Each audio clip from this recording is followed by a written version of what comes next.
Welcome everyone. I'm talking today about a topic that I'm really excited to be sharing with you actually, because it's something that I hear a lot of women in their 40s and 50s and 60s get really frustrated about, and it can be something that can feel very disempowering if you don't know the truth behind it, and it feels like there's nothing you can actually do.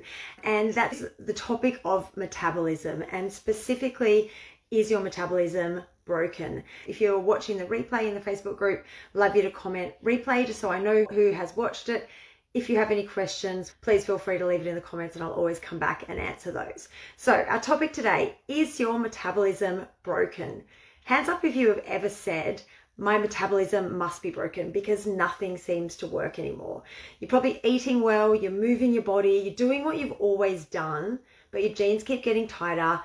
You feel like if you even look at food, you put on a kilo or two, and it really feels like your metabolism must just be giving up. And I get it. I've been there too. Here's the truth though, your metabolism is not broken. It might just be underfueled, might be undertrained, and it's probably misunderstood. And in today's video, I'm going to show you how to make friends with your metabolism and get it working for you again. So let me just quickly start with a summary of what actually is your metabolism, because this is important to understand and I think it's quite misunderstood. So when people say metabolism, they're usually talking about how fast their bodies burn calories. But technically metabolism is the sum total of everything your body does to keep you alive. So if your metabolism was broken or not working, you would be dead. So good news is it's definitely not broken if you're watching this video. When we talk about weight loss though, or fat loss, the most important concept to understand is something called Total Daily Energy Expenditure, the acronym for which is TDEE. Now, TDEE is important to understand because that makes up all of the parts of your metabolism as we understand it. I'll quickly run through those 4 parts because again, this is important to understand as a bit of a background to understanding your metabolism. I'll be quick, I promise.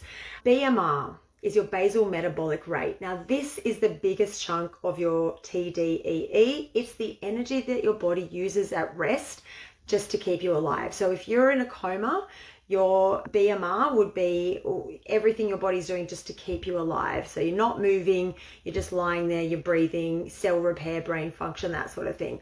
That makes up about 60 to 70% of your daily burn, your TDEE. Next on the list, the next biggest chunk is your NEAT, which I talk about a lot. It is your non-exercise activity thermogenesis. So just a fancy term for all of the movement you do outside of your exercise, walking, fidgeting, this, cleaning, blinking, wrangling kids, all of those things is your NEAT. This can vary a lot between individuals, as you can probably imagine. It depends how active you are outside of your exercise, but it can account for around about 15% of your total daily energy expenditure.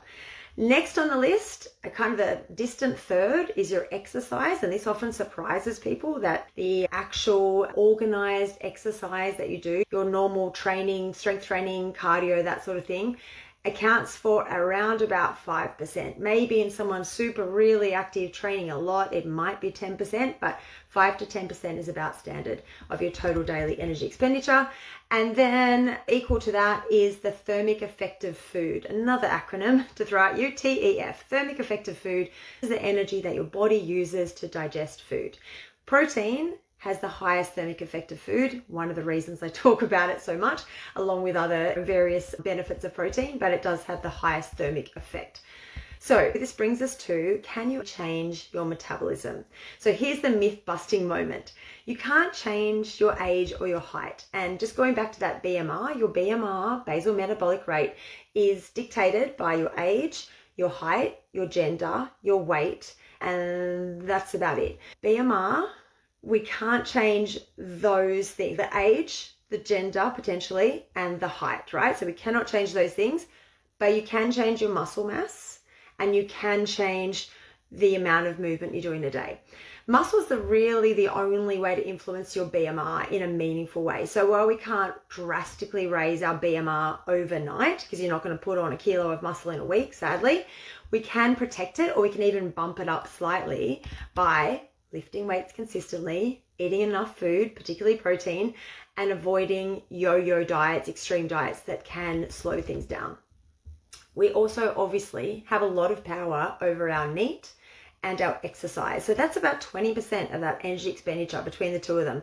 And so movement or strength training, as well as a little bit of influence and power over that thermic effect of food. As I said earlier, if you're eating enough protein and eating a lot of fiber, that helps bump that thermic effect of food up too. So there's about 30 to 40% of that total daily energy expenditure that we do have a fair bit of control over.